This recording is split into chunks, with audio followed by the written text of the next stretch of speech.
मित्रांनो, माझं नाव आहे रितिका आणि मी एक YouTuber, content creator, PhD holder आणि सोशल मीडिया एक्सपर्ट आहे. मी खूप दिवसाच्या नंतर व्हिडिओ क्रिएट करत आहे. त्याचे कारण असे की मला वेळ नाही मिळत.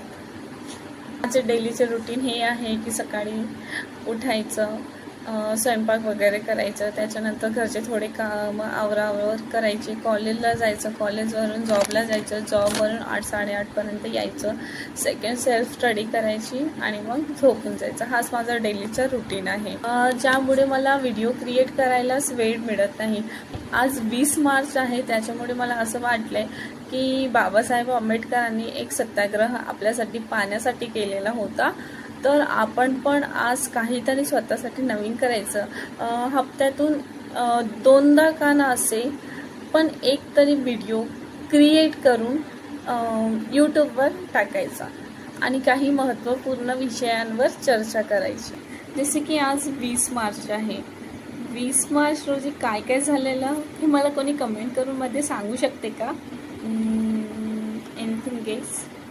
चला असू द्या, मी सांगते. 20 मार्च 1927 रोजी बाबासाहेब आंबेडकरांनी महार या समाजासाठी पाण्याचा सत्याग्रह केला, ज्यामुळे महार या समाजाला पाणी किंवा आपले हक्क कसे मिळवायचे हे समजले. मी तुम्हाला महार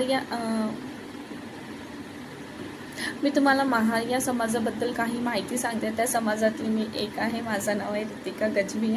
मी तुम्हाला स्टार्टिंगला माझं नाव सांगायचं विसरून गेले. ओके, तर आपण पुढे चालूया.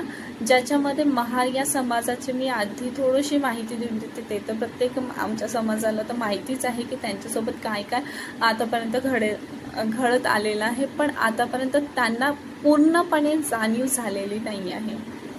महार हा समाज लोक बाटलेला समाज म्हणून ओळखायचे. त्यांना शिक्षणाचा हक्क नव्हता, पाणी पिण्याचा हक्क नव्हता, लोकांचे थुंक साफ करायची होती.